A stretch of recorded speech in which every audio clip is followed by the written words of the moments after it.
デフォルメ表現第1章を始めます。どうも、イラストレーターのアメリカです。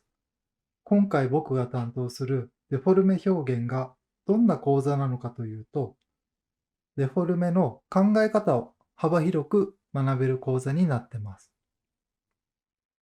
デフォルメは一般的に感覚で書くものと思われがちなんですが、実際は感覚よりも考え方の方が大切なんです。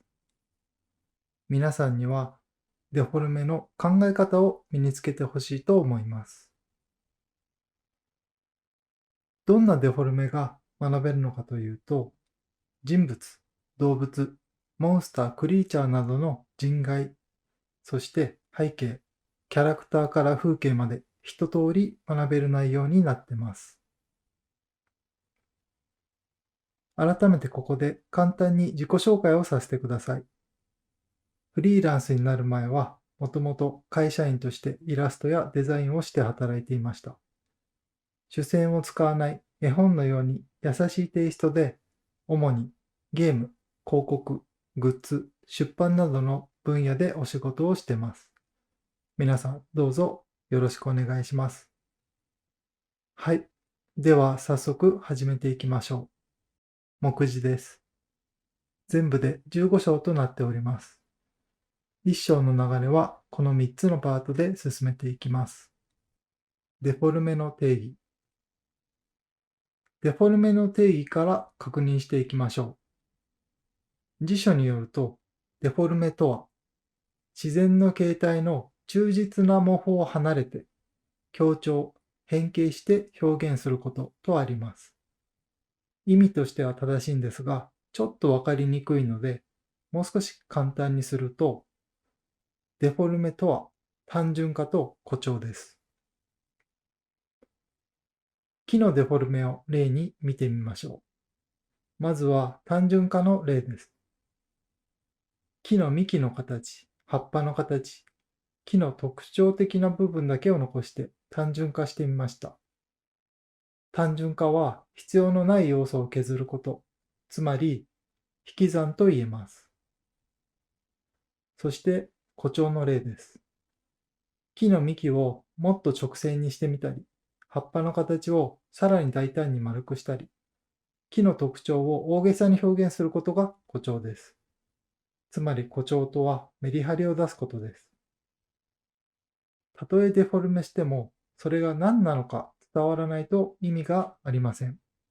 特徴をちゃんと押さえて、それが何なのかわかること、人に伝わることが一番重要です。僕のイラストを一部切り取ったものを並べてみました。左側はパッと見てもなんだかわからない曖昧なもの。右側はパッと見てわかるものになっています。一番左の絵は主線なしの絵を描き始めた頃のイラストなんですが、山と草原をデフォルメしたものです。形が曖昧すぎて正直わかりにくいと思います。一番右側の絵は上が街並み、下は橋の上を走る電車です。誰が見ても何が書いてあるかわかりやすいデフォルメになっています。他の例も見ていきましょう。この絵のポイントは奥行きです。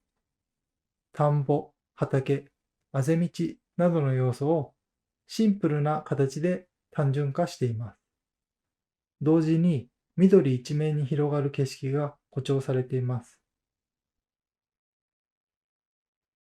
キャラクターがいる道を手前から上の方にずーっと目で辿っていくと、自然と奥行きを感じることができます。これは地平線に向かって道が収束しているからです。奥行きはありますが、画面全体はフラットに平面的に描かれていて、その対比がこの作品のデフォルメを面白くしています。次の例はシルエットがポイントです。ベッドのシルエットを誇張するために、物としての立体感をあえてなくして、全体が紙でできたように平面的になっています。丸、四角、三角といった単純な形を一つずつ組み合わせたシルエットになっていて、それが印象的なデフォルメになっていると思います。どちらのイラストにも大胆な単純化と誇張の表現が使われていますが、何が描いているかわかるイラストになっています。つまり、見る人に伝わるバランス感を身につけること、これがデフォルメの重要なポイントです。かわいいを知ろう。デフォルメのコツはとよく質問されるんですが、僕はこう考えています。自分が感じるかわいいという感覚を知ること。これがデフォルメのコツです。かわいいと感じる対象を分けて考えてみましょう。かわいいを次の4つに分類してみました。人物や動物がかわいい。子供がかわいい。物がかわいい。自然の中のかわいい。まず1つ目。人物、動物がかわいい。普遍的とも言えるかわいいです。男女関係なく、そして動物に対しても、かわいいなぁと思ってしまう感情です。なぜかわいいと感じてしまうのかを考えてみると、近くにいたい、笑顔になる、癒される、助けたくなるといったものが挙げられます。2つ目、子供がかわいい。まさに本能的なかわいいです。人の子供だけでなく、動物の子供にさえ感じてしまう感情です。実はこの子供に対して可愛いなと感じる現象のことを心理学の言葉でベビースキーマと言います。可愛いデフォルメ感はすべてこのベビースキーマがポイントと言えるほど重要な要素なので、ぜひ覚えておきましょう。ベビースキーマの特徴です。体に対して大きな頭、丸く柔らかい体や頬、目が顔中心よりやや下についている。短くて太い手足、小さな鼻と口といったものが挙げられます。3つ目、ものが可愛い。生き物に対しての可愛いだけでなく、生きていないものにさえ可愛いと感じることもあります。ものに愛着が湧いたり、感情移入してしまう状態です。この可愛いを紐解くと、ものに思い出がある、自分のそばに置いておきたい、手触りがいい、見た目が好きといったものが挙げられます。4つ目、自然の中の可愛い。人が作ったものだけでなく、自然の中にあるものを見て思わず可愛いと言ってしまうこともあります。まさに天然のインスピレーションで五感を刺激されるようなものが多いです。例えば、美しく可愛い花、金木犀のようないい香り、心安らぐ波の音や水の音、自然が作る直線や流線といったものが挙げられます。以上、可愛いを4つに分けて考えてみました。可愛いという感情はどこかでデフォルメにつながっていると思います。可愛いという感情は無限にあります。日常生活の中で可愛いなと感じたときは、なんでだろうと考えてみる癖をつけておきましょう。僕自身もこの癖をつけるようになって、デフォルメに変化が訪れました。僕には4歳の子供がいるんですが、左の絵が子供が生まれる前に描いたもので、右の絵が生まれてから半年後に描いたものです。この2つを見比べてみると、キャラクターの描き方が結構変わったことがわかると思います。実はこれ、ベビースキーマの影響なんです。自分の中で子供といえば、4、5歳くらいのイメージが強かったんですが、実際に子育てをしてみると、0歳から3歳くらいの幼児の時期って特に印象的で、何が印象的かというと、その姿とか仕草がめちゃくちゃ可愛いんです。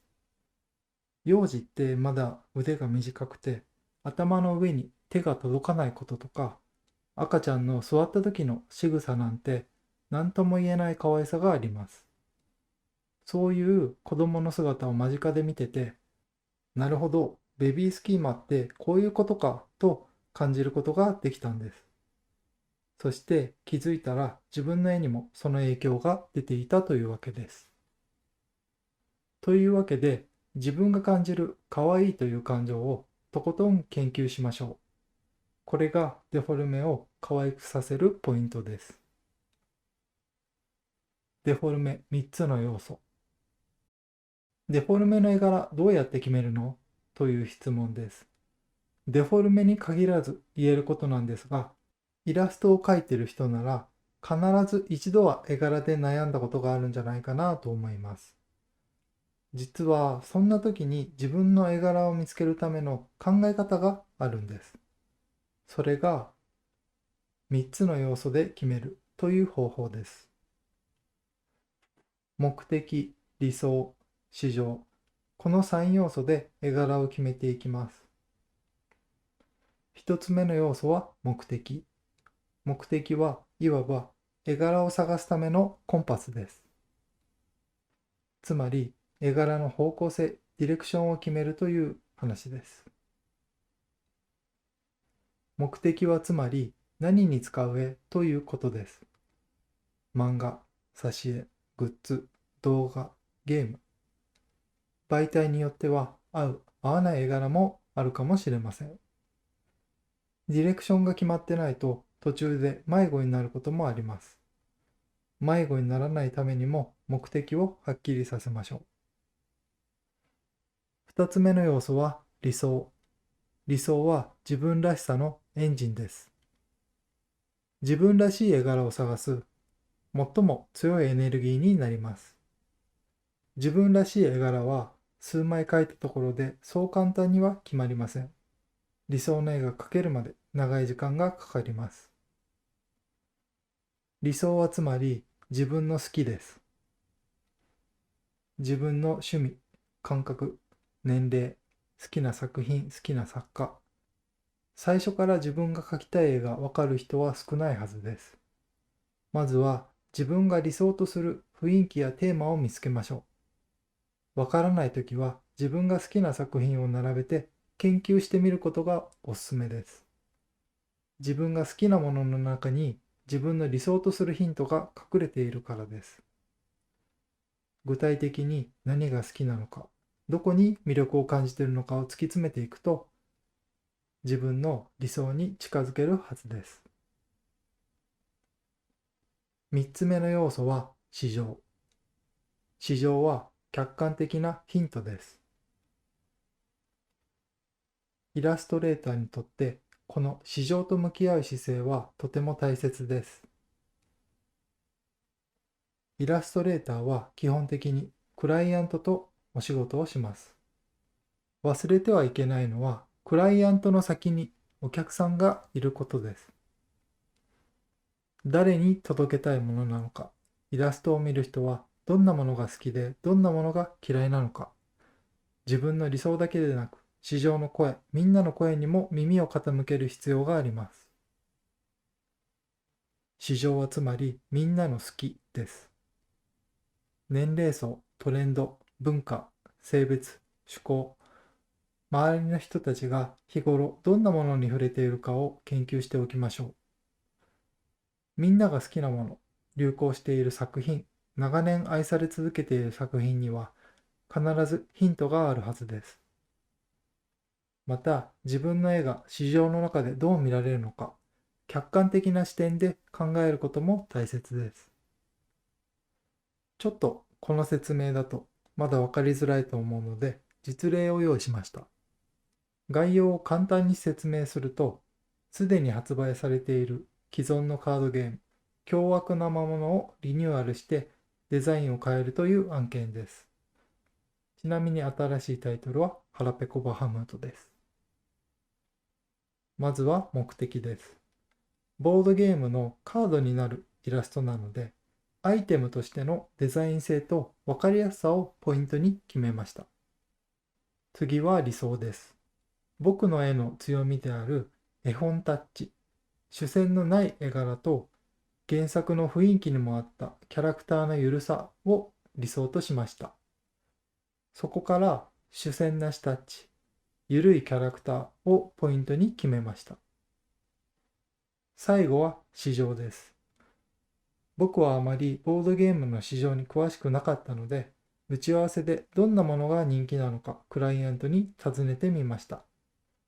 トレンドとしては、ボードゲームを遊ぶ若い層、ライトな層が増えてきていて、気軽に遊べるもの、そして一つのアイテムとしても可愛くて思わず欲しくなる、飾りたくなる、写真に撮りたくなる、そういったものが最近のトレンドという話を伺いました。というわけで、市場はライトな層に刺さること、おしゃれ感のあるデザインをポイントに決めました。以上、3要素から最終的に絵柄を決めることができました。左が最初に描いたもので、右が最終的なスケッチです。最初はあまり深く考えずにゲームっぽさだけを意識して描いていたんですが、3つの要素で考えを整理することができて、もっと緩く、もっとシンプルに、もっとポップにといったブラッシュアップができました。ポイントです。まずは3つの要素で考えること。そして3つの要素を明確にして、そこから焦点を絞っていきましょう。そうすれば自分の理想の絵柄、自分が描きたい絵柄が見つかると思います。